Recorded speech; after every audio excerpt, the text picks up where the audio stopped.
What's up, everybody? I'm here with my boy Ephraim. Today, we're gonna drop a ton of value to you guys. We're gonna talk AI, we're gonna talk about business, mentorship, and we're also gonna go talk about investing in real estate, and we're gonna start right now.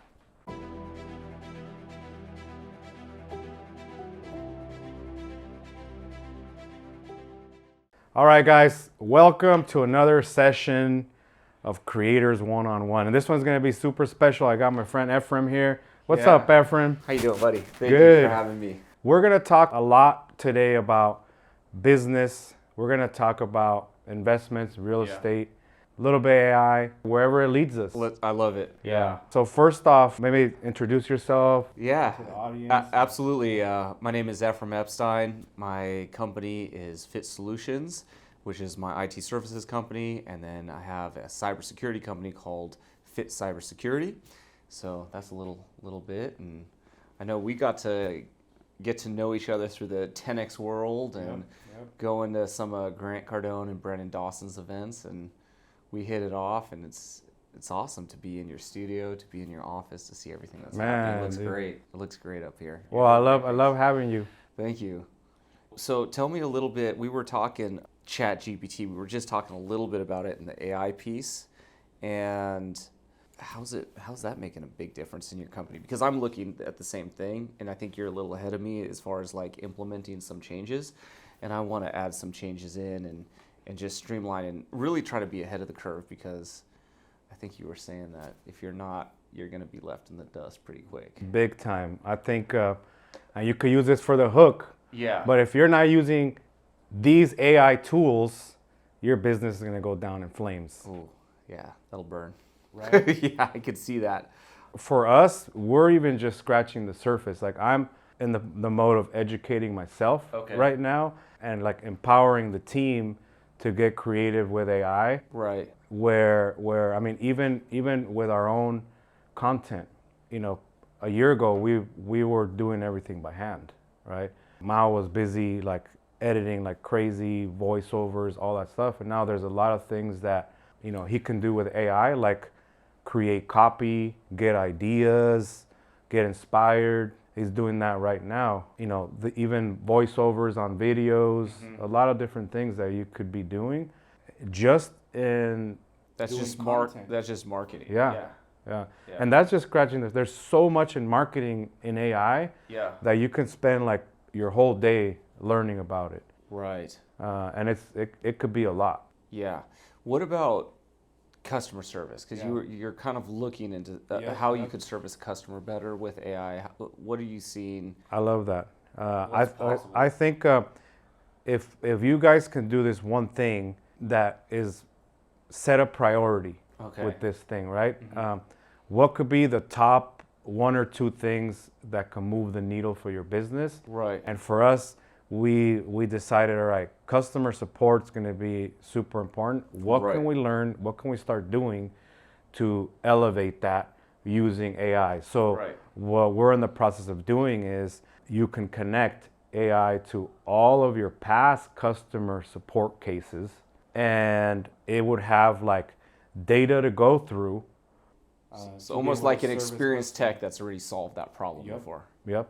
Everything that's been solved and questions asked in a ticket, it could review it and provide like a natural answer to a customer, versus what you had to do in the past, which is I didn't do it because it's very hard to sustain, is a chat bot that you give it all the flows, but then anytime something changes, you know, we've all been on a website where you're asking the bot something and like it can't even get stumped. If I go on a website and I know I'm talking to a bot, I'm already like, I want to talk to agent. I want to talk to an agent. Like get me off the stupid bot. You know? But what if it was like, hey, this is Cindy.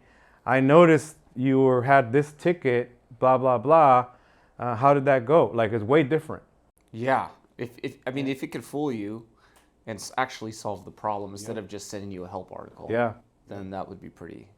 That's a game changer. So that's the main difference, where you can possibly get better solutions out of customer data than you could just from you creating your own flow and sending them to a knowledge base.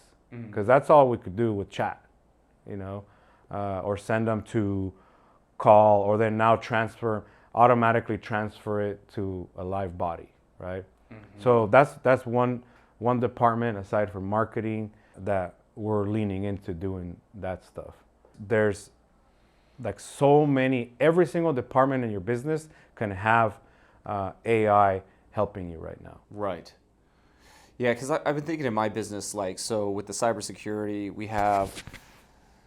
we're doing investigations for data breaches all the time right now, and it's a manual process. I was given an example. You log in from Miami, it's going to produce an alert, and now we have to determine, did you actually fly to Miami? When was the last time he logged in from Los Angeles? Oh, it was 5 minutes ago. That's not possible to be in Los Angeles and 5 minutes later in Miami. That's probably bad. Or it's logged in at both at the same time. That would be bad. Whereas if like, oh no, he got on a plane, he goes to Miami all the time, it's been 12 hours, like this is legit, this is probably legitimate. I just feel like that can be automated. Even do you have a live body that's monitoring that? Yeah, it's a human. Because there's tools that'll create those alerts, right? But you gotta dig in. You gotta dig in. And that's the problem. Like a lot of the technical IT departments that we're helping, when they try to put those tools in, it creates so much noise, right? And so someone has to actually look at it, otherwise it's pointless. It's like having a security camera without someone actually looking at the camera. Yeah. So you need to have someone. Or you're not even saving the footage, so you can't even look at it tomorrow. Exactly. Yeah. Exactly. So that's kind of the thought. Shout process. out to all the 7-Elevens. Yeah. Yeah. Exactly. Or that happens all the time. So I'm just thinking about how do we get ahead of that curve, and is that going to be an obsolete job in a couple of years? I think it might be, if AI is good enough and plugged in enough. And so even support, on technical support, if if someone called in and they were speaking to someone on, hey, my Outlook doesn't work right, or I'm having a problem with this, maybe AI hasn't got to the point that it could go onto a server and fix a problem, but it could probably provide them information on how to solve it. Yep. It's already there. Yeah.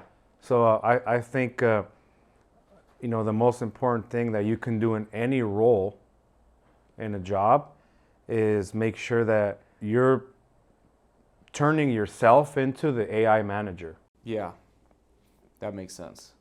Because you're the puppet master. You're the director. Yep. You're organizing. You're the AI manager. You're gonna you're gonna be even more needed than you were, because now you're like, okay, I'm running this department using these AI tools, but I'm giving it the best instruction, the best prompt, and all that, and you become more valuable in the organization. And the organization is going to be like, okay, whoever didn't get on this boat, bye. Yeah. Crazy, right? Crazy. So one of the things that you've been having huge success, and you were telling me you started in 05, kind of 05. You've been going. When did you start looking at mentors and like helping you make things easier for yourself? No, that's a great question. In mentorship, like 90% of people get it wrong. All right, and the reason is there's a few, but the main one is you're trying to go out, send a message, or say, let me pick your brain, let me like extract something from a mentor, right? Right. Like they're gonna go and like do something for you right off the bat when you haven't done anything, right? So people get it wrong, and you first have to educate yourself somehow, and then how do you start delivering value to a mentor, right? So the way that I started is first books. So I have a huge library of books, because mentors are like expensive. Right. Yeah, it is. And there are times that you don't get that much. The reality is, first, I don't come from like a business background, family, or all that kind of stuff. So it's like in sink or swim kind of deal. So the only options are books, and that's before YouTube was on fire when it came to mentorship content in there. There was nothing there. There was cat videos. Right. That was popping.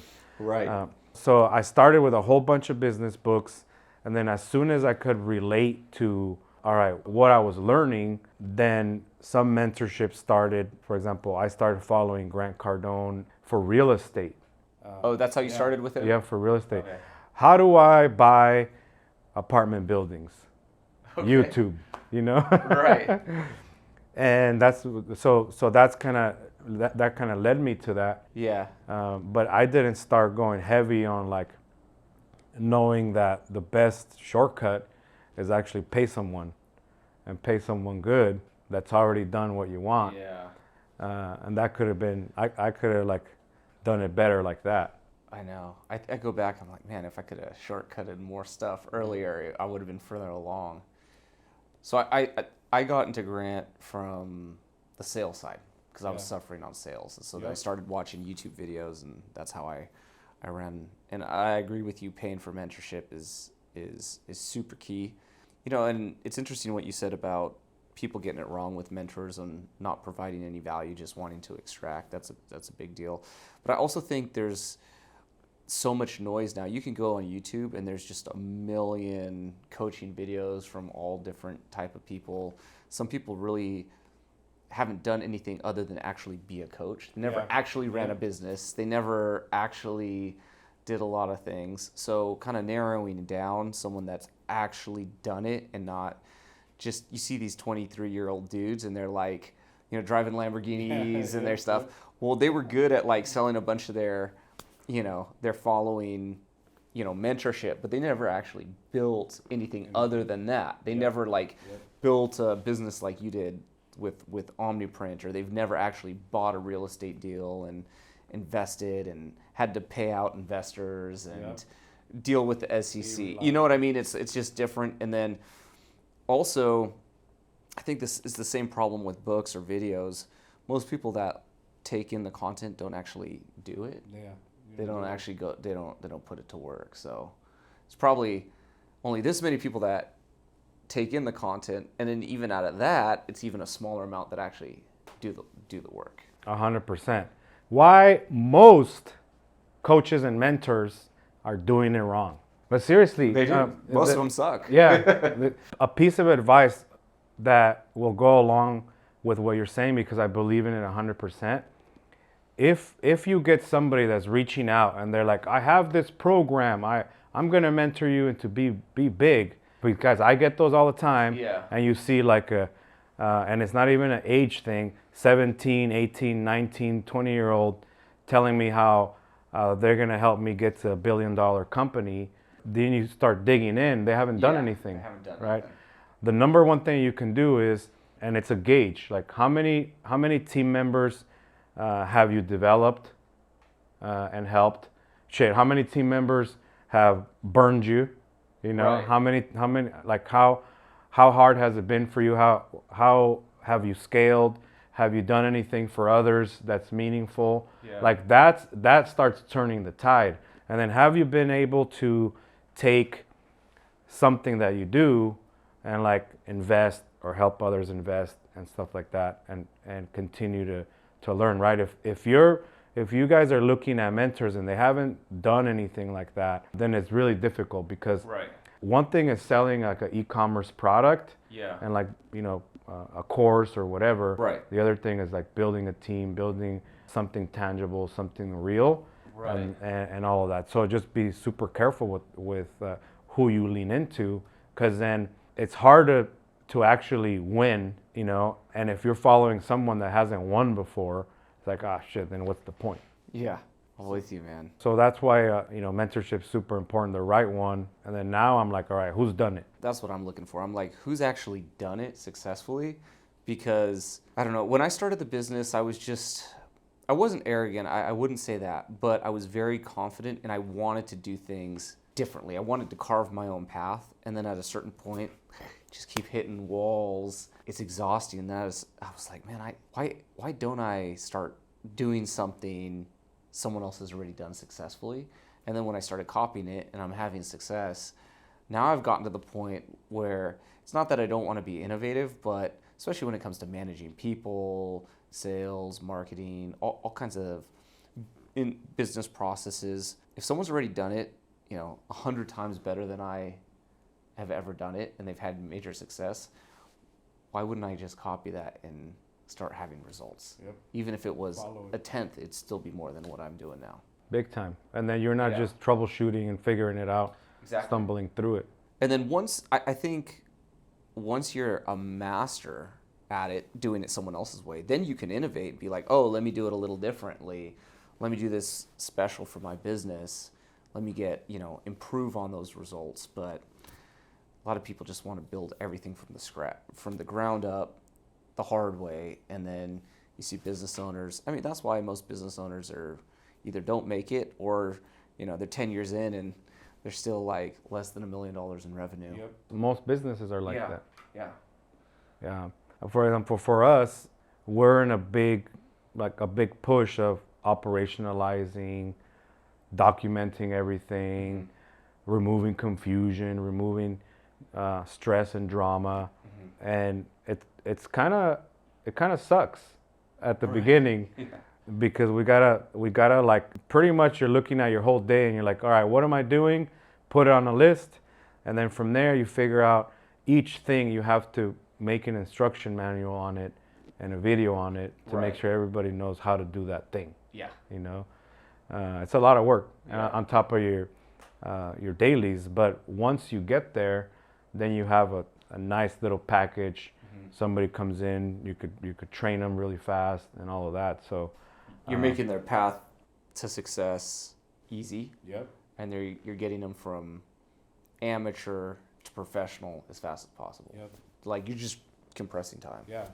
Because or we could do it the same way, and then just this guy trains that guy that trains that guy. Right. And then at the end of the day, you play telephone and they don't even know what the job is. Yeah, I can remember when I started the business, like, I can't tell you how many times I've had someone sit down and I've trained them something. 6 months later, they're not with the company anymore, turnover, and I'm like, didn't I train this department how to do something already? Yep. And then I'm like, shoot, I never trained these guys. So now everybody is going through, when they start, like you said, SOP, video, and then we have an onboarding, not just a checklist. This is an Excel document that has all the training things, and they mark it off complete as they go. Yeah. And they go through a whole training curriculum, essentially, depends on the role, but might be a week, 2 weeks, 3 weeks, some of them even 4 weeks, that they're learning every single thing. And it's so much easier than sitting down and showing someone, because if you create the video, you make a video series, that's there.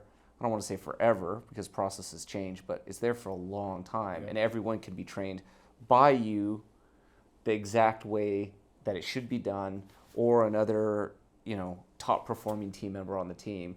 So they're not learning from a mediocre person, they're learning from the best. Yep. And consistently, because you train someone, you put all your energy into it, and then the next employee comes and, you're busy, you got other things, you don't train them as good as you trained the last one. And that's not their fault, that's kind of your fault, Yep. right? So if you put all your energy into a video curriculum, then it can be good every single time. One thing I can tell you, and it's something that I've taken, like, not recently, but it's something that I live by. Here, everything's on me, everything's my fault. That gives me a lot of freedom to be like, okay, well, I'm not gonna blame a low performer or somebody that's shady, or I'm not gonna blame them. Shady people do what shady people do, right? Right. I hired them, it's on me. I have a Right. bad system, it's on me, right? And then I'm like incredibly focused on how do I remove all of those kind of things that happen, and I'm having a great time doing it. It's not the easiest, but I'm having a great time leaning into positive people, making sure that they have systems and processes to follow, and all of that stuff. But you can't get there if it's like you're a blamey guy and you're blaming No. others. Well, I think most people make that mistake. We live in a culture where not everyone, but it's like there's this victim mindset. Oh, this happened to me, they did this to me, everything is a victim, and it's just excuses. And I found that was a mind shift for me when I kind of took the mind shift that I have to take responsibility for everything. Yep. Even if it's not even logically my fault, I still have to take responsibility for it. And super successful people take responsibility for everything, good and bad, and they're never the victim. Yeah. Right? It happened because of something they did. And if they didn't like the result, well, they should have done something different. And if they liked the result, that was also them. So I think it's super a liberating feeling to take responsibility for everything. Yep. It's you know, now you're not the victim anymore. It's no one else's fault but your own. You change, you know, instead of focusing on hard work, you're focusing on results that you have to get. Exactly. Like, what's the result I want? What is the result I want in my life, for my family, for my, you know, coworkers, everything. Man, I love that. I love that. Yeah. So the number one thing that's going to transform your life. Take responsibility for everything. 100%. Everything, Yep. bad and the good. Yeah, I love it. What would you say is your why did you put yourself through all the pain of building this? And why do you keep doing it? What's your why? What's your mission? What do you... Man, that's nuts. There's like the super honest truth. Yeah. Like if I knew the kind of shit that I had to go through to build a business, like I would have not done it. Yeah. You know, it's like when you're like, oh, you know what? I'm gonna hold my breath and I'm gonna dive as far down as I can and see how good I am, right? And then when you're down there, you're like, oh shit. Yeah. Like, why did I even do this? Now I got to get to the top, right? You gotta live. Yeah, exactly, right? But the reality is I see big things in the future. Mm-hmm. And the only way to get there is to, you know, do the things that are very uncomfortable to get great, you know, and to get great results. I haven't seen, when we talked about mentors, I haven't seen mentors that all of a sudden they're doing huge things and they didn't have to like suffer through stuff to get there, right? So now my main focus is how do I build a team of winners, inspire them to be able to do that and to be able to grow and get success in their own lives, and me actually have a platform where the right people can come and like hit their goals, you know. That's awesome. And so that's what I'm doing, and it's a hard transition because you're gonna go through things where like, oh man, you thought this person wanted to go through their goals, but when it's time to deliver results, which is a core value that's on our wall, people weasel out, and they're not weaseling out for me or for the business. People weasel out of their own goals. Well, you see that all the time. That's like, oh, I'm gonna start my diet on Monday. Yep. Today's Friday, Yeah. or Saturday. Yep. I'll do Monday. So today I'm gonna do this, Yep. right? But that's a little example.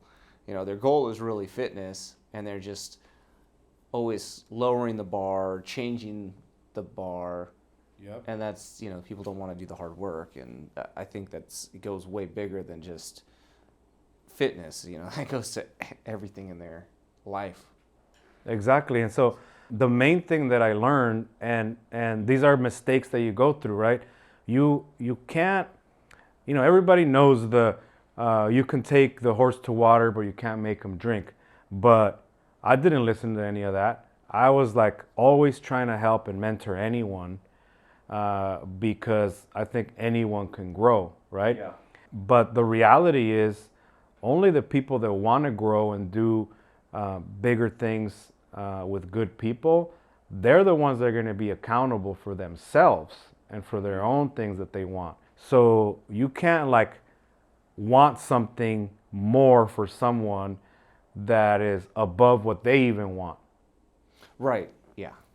And now when somebody's like, hey, I want to hit this goal, you know, I would take it personal because I'm like trying to help you hit that goal. Right. You feel some responsibility. Yep. Like, dude, don't even tell me you want to hit this thing because I'm going to be after you. Hey, did you hit this thing? Right.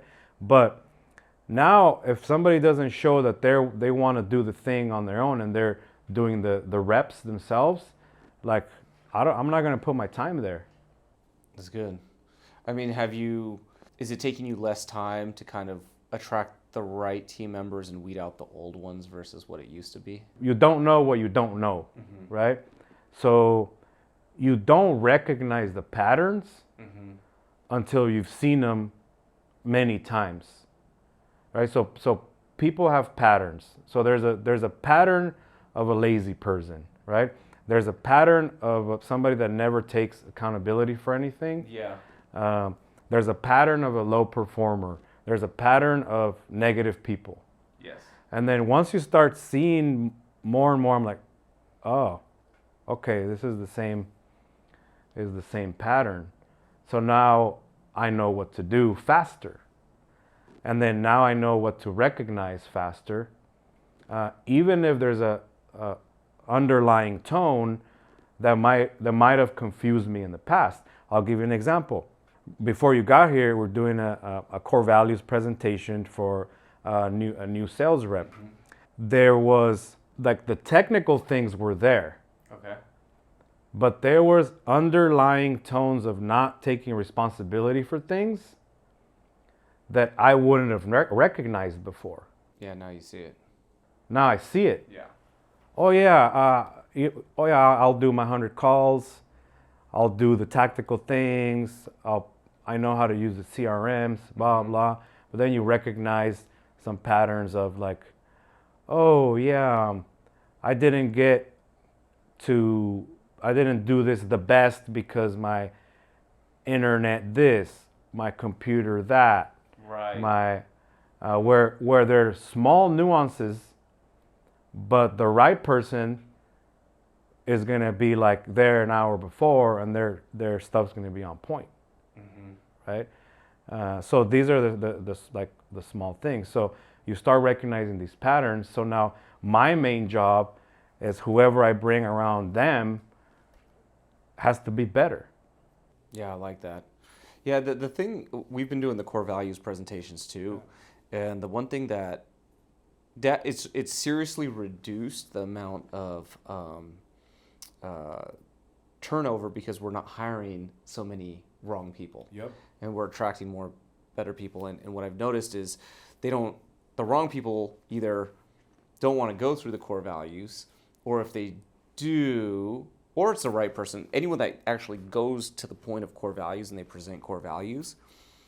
And just for context, when we do core values presentation, I don't know about you, but at our company, it's 5 to 10 minutes. They're presenting to us, and they're not presenting what the core values are, because obviously I know what our core values are. They're presenting how I asked them to present how they have applied these types of core values in the past, or how they would apply them in the job to be successful. Now, they're starting to reveal the type of person they are. Yep. And so, it kind of, you start to see, man, this is someone I really want to work with. You start to get excited, really excited about them beyond that initial, conversation where everyone's putting their best on. You really start to kind of see, especially when you start to ask questions about the scenarios they gave you. And on the same token, you start to see, I don't need to wait 6 months to find out this ain't gonna work. Yep. I already know. And we've had some people that were, I'll give you an example. We had a project manager. We were hiring for a project manager. He came from the industry. He had been doing this role for 10 years, very seasoned. We were in desperate need of a project manager. Our team right away was like, this guy's a shoo-in. We gotta have him. I need this guy, right? He's the best one we've interviewed, hands down. Yeah. He knows everything about our types of projects. We're like, no problem, let's do core values. Everyone does core values. And one of our core values is teach to promote. And so when he got to that part of the core value, his example of teaching to promote, he told the story of he had this guy he worked with that was not that good. And he kept messing up things. And what he would do is then he would work extra late. He would double check all his work. And he had to do all this extra work. And then the guy ended up getting a promotion because he did all the work for him. And then the more he talked about it, the more it revealed he was really bitter about it. He was actually did he not teach this guy or coach him out. He just did the work for him. The guy got a promotion, and now he was bitter. That's the exact opposite of what we want, right? Where you're duplicating yourself, teaching someone. If someone is not learning it, then they shouldn't maybe be on the team. But you want to be happy when someone gets promoted because you had a piece in making their success. And so we already knew it wasn't going to work, right? Even though he had all the technical skills, he knew the job. Ultimately, he probably would have worked there 6 months, and then he would have quit, or we would have been frustrated, and like it just wouldn't have worked out. Yeah, so, you would have hired him before. Oh, 100% I would have hired him. Probably after the first interview. The second interview, maybe. Yeah, it was. He would have offered, and it would have been, and then we would have went 6 months, and man, we can't seem to. Everybody turns over, and HR would have been complaining that our turnover rate's so high, and the team members are discouraged. Clients are upset. Like it just would have been all. Yeah. So being able to filter a little better every time. I've hired tons of duds. And it's not them, it's on me. I didn't see it. Yeah. So if we could get better and better at it, then we'll be able to bring better people around the team, and then everybody grows.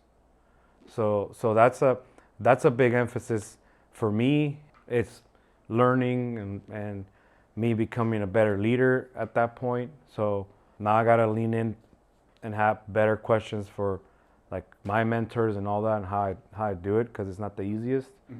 But I wanna get to a point where I poured in my energy to the right people, and then I show them like, okay, you could be an entrepreneur, you can build things inside the business, you can grow, you can start investing. If I did it from zero, they could do it. They could, start doing real estate deals. They can start doing other stuff. So that's the level in the game. Otherwise, man, it wouldn't excite me or keep me pushing through the BS if I don't have a bigger goal like that. That's kind of besides the whole making money part. Yeah.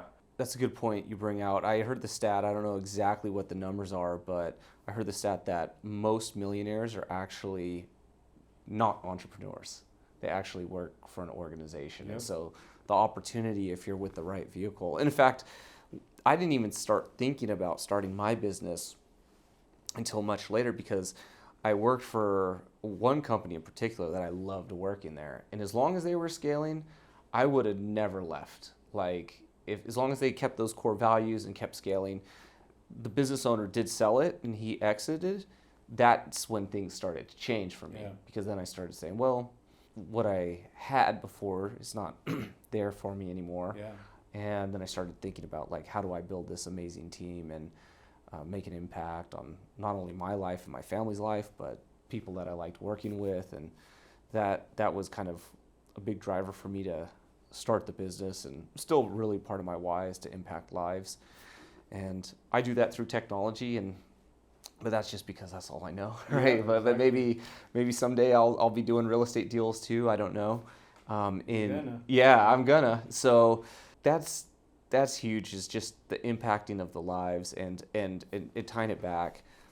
Employees can, if they're with the right vehicle, a lot of times it's easier and more efficient to create at least career and some financial success with the right company, with the right team, really is what it is. And we've had some amazing successes with our team, people that have started with us and knocked off huge personal, professional, financial goals. And especially the ones, I talk about it a lot in my all hands meetings and try to mentor people. Only a fraction of the employees actually do it, of writing down their goals. But the ones that do it all of a sudden start knocking off goals and stuff that was 5-10 year goals, all of a sudden. And when they start, they're like, oh, well, I don't even know how I'm going to do this. All of a sudden, it's done in a year, 6 months, and they start getting more and more momentum. And that's a big driver for me for growing the business, because if the business is not growing, I don't want to just grow for the sake of growing. But if I don't grow, I don't have more opportunities for the team. And they're limited. And if someone wants to grow, if they're professional, if I'm limited and I'm not growing, they're going to be forced to go somewhere else, even if they like the company, because they have to grow. They have things they want to do. So You got to show the next thing. you have to. And market changes, everything changes. So one of the benefits of like organizing your company is that you can have like true metrics, everything that you can measure. Everybody's clear on goals and targets, so you have those. You know, my goal is to like give a percentage of the company out to the people that help me grow it. Yeah. That's what I want to do. But you have to have an organized system of how you keep track of that, and to be able to formally do it. Yeah. And so that way, as we grow, we're gonna grow through products and acquisitions. But I want people to have skin in the game. Yeah. One of my goals, it says, I work with incredible people that treat the business like their own. It's one of my goals. I see it every morning, and the only way to get there is if it's their own. Absolutely. Yeah. So I like. I'm gonna have to learn more as you do that, because I've been wanting to do that for a long time. As long as yeah. I've done it, and so it's not something that It's something that I'm gonna make a reality, but you also have to do it successfully. So people don't just walk away with. You don't want people walking away with equity and they're not contributing, and then it doesn't make it possible for people that come in later that are blood, sweat, and tears invested, and the equity's with some guy that doesn't even work there. You have to do it right. Exactly. So it's kind of complex to do it, and you have to go through and make sure the business is organized and all that, and then how you get it, how you don't get it. It's all like legal setup stuff and all of that. How do you make it to where they don't have downside, they have upside, that. So I've been leaning into how to do it. We're doing the things to get everything organized so that you can have those top line metrics that everybody has, that they own only. Yeah. And then from there, we can set up their rewards. So yeah, it's complicated. But little by little, we're knocking down each thing that we have to do to get there, and then push forward like that. Because I want them to be able to see how they can come and become successful, become investors, get out of the rat race, and then like do stuff they like. Even if it's like, for example, if Mao says, "Hey, you know what? We're gonna, why don't we do this?" content project, or why don't we rent out the studio and want to set something up? I have some ideas, blah blah. I'll be like, let's roll. Right. But he's a top performer. I'm not gonna. You're not gonna just let people go. Yeah. Yeah. The trust is built. Exactly. Things like that. So now I got to get better at how technically to do it, to where it's not just BS. You're talking about it and then you're not doing it. So those are the things that. Hopefully by the end of this year we'll have it tight and be able to do that. So that's another reason why I do it. And think about it like this: if you have people running it like their own, you don't have to like be on everything. Right. You could focus on what's the next growth, what's the next thing, and that they're gonna be taking care of it. That's really good. So I want to hear a little more about some of the things you've been doing in real estate, because you were telling me you talk a lot about OmniPrint. You don't talk about some of the stuff you've been doing in real estate in the background so much. Yeah, that's true. And we've done a deal together now, so I'm excited. Yeah. Yeah, exactly. I want to know what else you're working on though. I actually just for value in the marketplace, and just even for myself, I have to do more real estate content. So that's going to be big for me to do. This will be your first piece of content right here with me. Exactly. So every business owner needs to do this in real estate. All right, that's the hook. But the reality is that what I did is it goes back to what kind of vision you have for the future and where you developed it. Right. Mm-hmm. So I'll tell you a quick story. So I remember you know, I'm Mexican. I came here when I was, 6, 7 years old.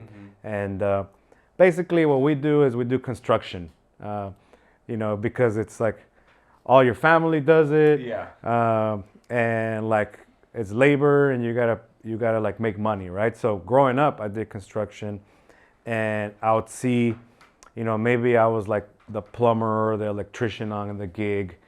I was like maybe 18-ish. And this dude rolls up, badass car, hot chick, comes out, and then he's showing her around. And I probably was gonna make $200 or whatever for that gig. Yeah. And he's showing her how he's doing this and fixing that. And he's about to just make a shit ton of money. I'm like, oh shit. All right. Like, how do I be that guy? Yeah. And then in my mindset, I'm like, I'm going to be that guy one day. Yeah.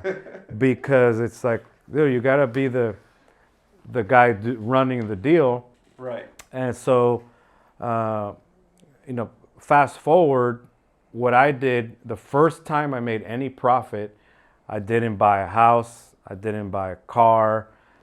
In fact, like my reps at the time, they all had Benzes. They all had like nice cars.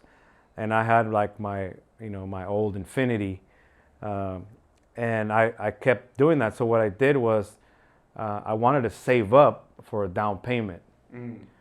But that's when I looked into real estate, and it was multifamily, that where all the big money ends up, pension funds, every big investment company, insurance companies, they're backed, all their assets are backed by apartments.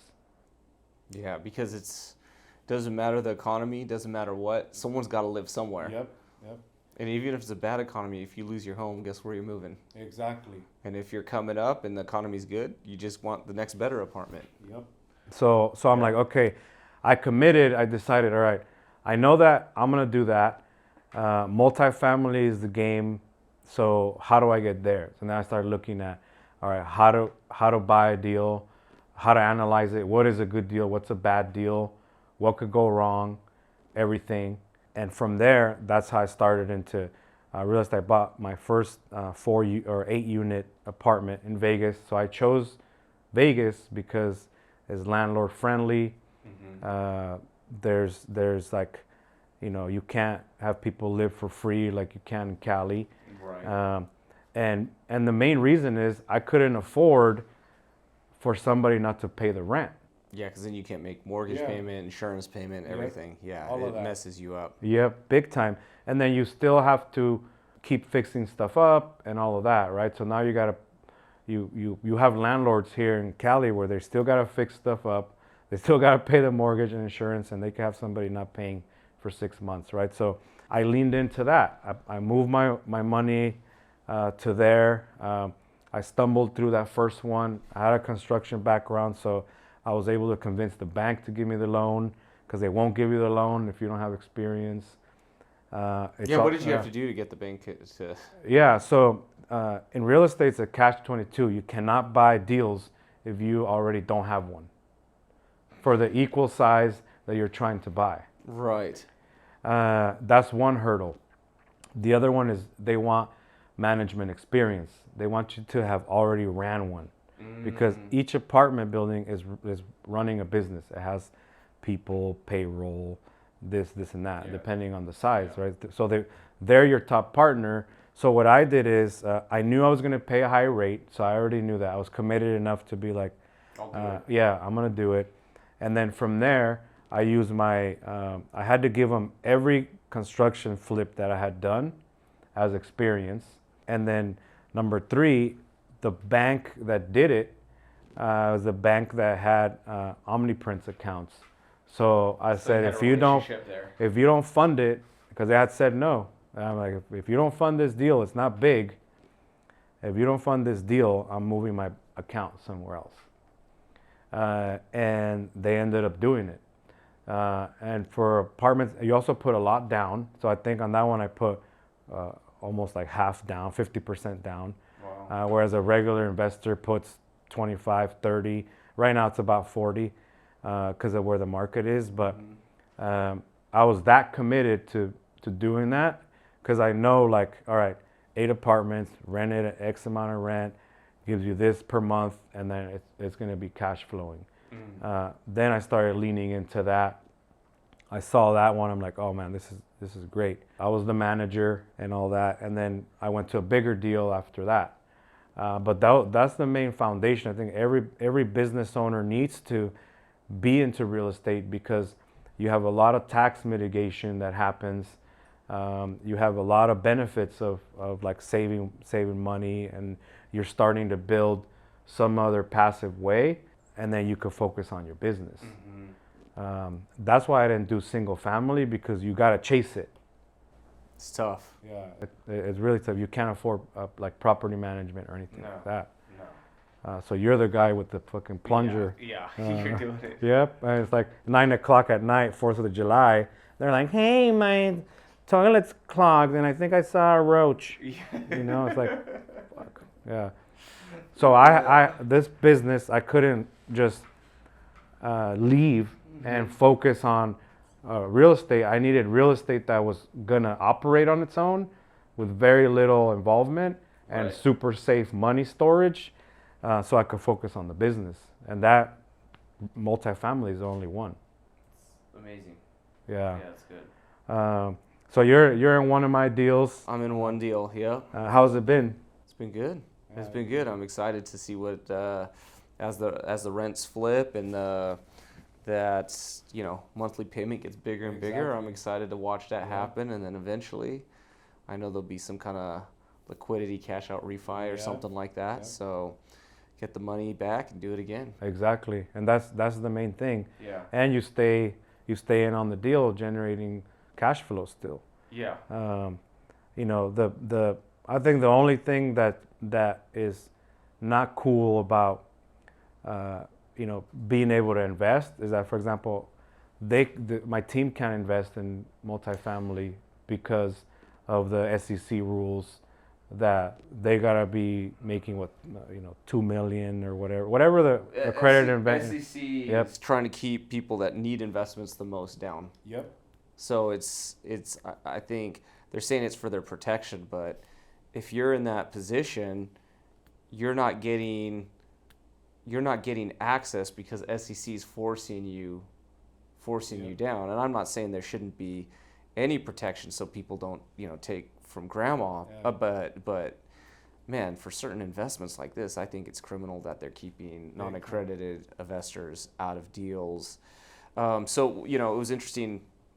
As I was driving up to visit you, I came with my camera guy Jordan, and he was asking about like investments and where to invest. And I said, well, if you're in the position, the first investment you're going to want to do is your own education, which we talked about earlier, because nothing's going to pay you like that. Pay for mentorship, pay for books, pay to go to events, pay to take some master class. And so what if you got a bad book, you got a bad master class? If a good one, you might only get 1 or 2 things out of it anyway, right? You just keep doing it, and then you keep skill stacking. Alex Hormozi talks about this. I love his illustration. He says, okay, let's say you learn math. Okay, that's a great skill, but that's not going to get you a job, right? Now you need to maybe learn bookkeeping, accounting. Now you start learning tax code. Now you start learning legal, things in the tax code and the IRS, and each of those skills, as you pack them on top, your value becomes more and more, becomes higher market value. So your value, and you're going to get higher income.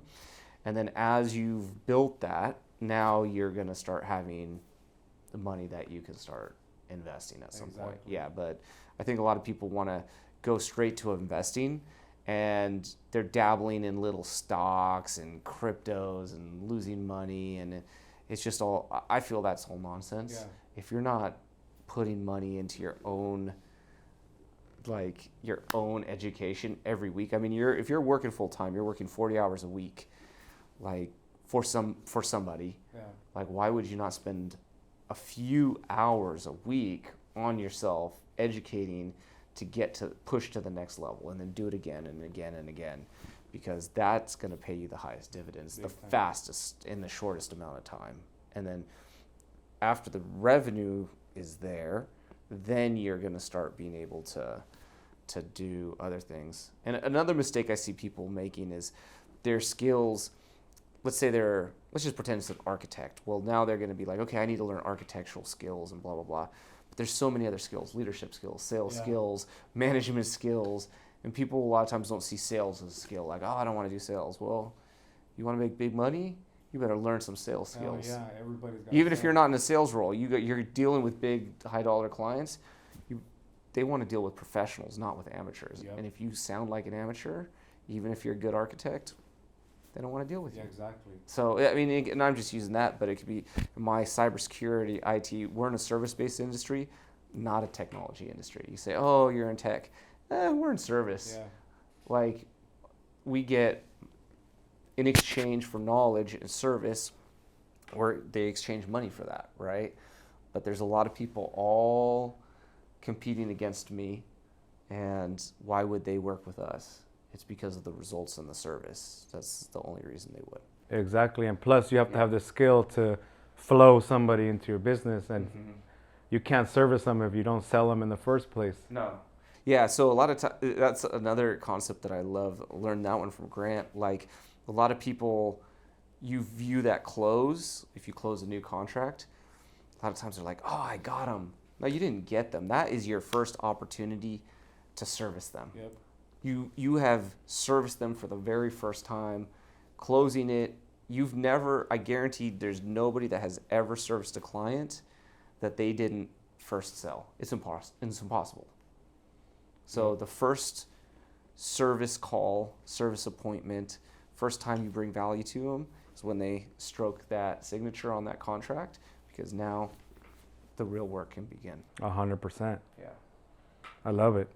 Dude, that's great advice. The only thing I would add is if you want to be an investor, you always have to start by not over leveraging yourself at the beginning.